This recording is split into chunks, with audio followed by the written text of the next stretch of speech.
Miércoles 5 de julio. Ningún otro evangelio. ¿Qué viene después del saludo inicial, normalmente en las cartas de Pablo? ¿Cómo se diferencia Gálatas en este aspecto?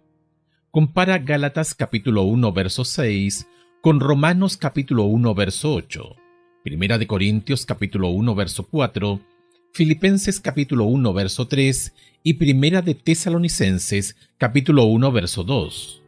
Gálatas capítulo 1 verso 6. Estoy maravillado de que tan pronto os hayáis alejado del que os llamó por la gracia de Cristo para seguir un evangelio diferente. Romanos capítulo 1 verso 8.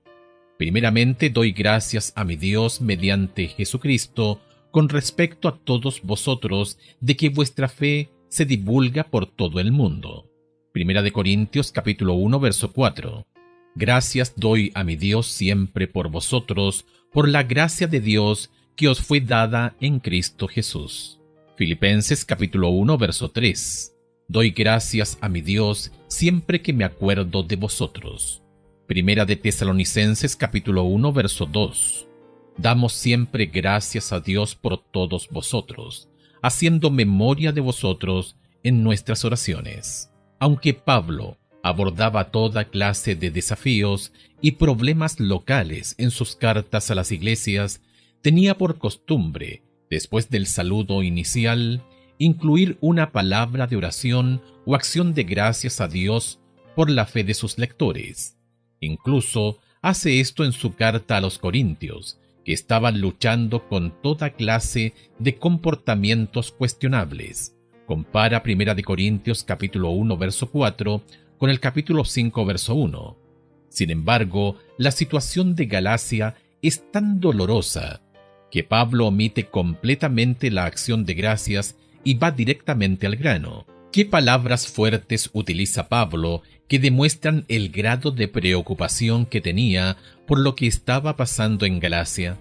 Gálatas capítulo 1 versos 6 al 9. Estoy maravillado de que tan pronto os hayáis alejado del que os llamó por la gracia de Cristo para seguir un evangelio diferente.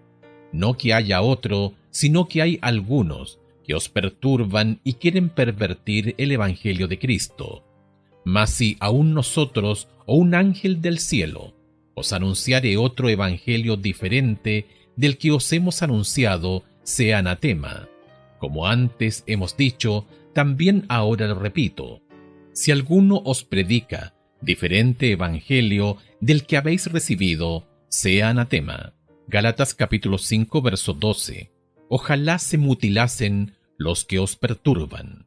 Pablo no refrena ninguna palabra en su acusación contra los Gálatas.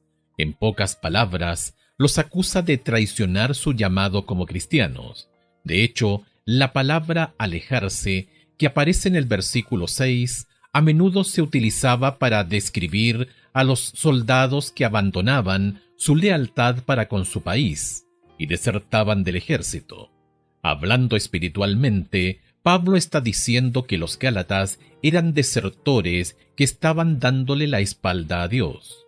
¿De qué manera estaban abandonando a Dios los Gálatas? Al volverse hacia un evangelio diferente, Pablo no está diciendo que hay más de un evangelio, pero habían algunos en la iglesia que, al enseñar que la fe en Cristo no era suficiente, Hechos capítulo 15 versos 1 al 5, estaban actuando como si hubiera otro evangelio. Pablo estaba tan molesto por esta distorsión del evangelio que desea que todo aquel que practica un evangelio diferente caiga bajo la maldición de Dios. Gálatas capítulo 1 verso 8. Pablo es tan enfático acerca de este punto que básicamente dice lo mismo dos veces. Gálatas capítulo 1 verso 9. Existe hoy una tendencia, incluso en nuestra iglesia, en algunos lugares, de enfatizar la experiencia por sobre la doctrina. Lo que importa más, se nos dice, es nuestra experiencia, nuestra relación con Dios. Por más importante que sea la experiencia, ¿qué nos dice lo que Pablo escribió aquí sobre la importancia de la doctrina correcta?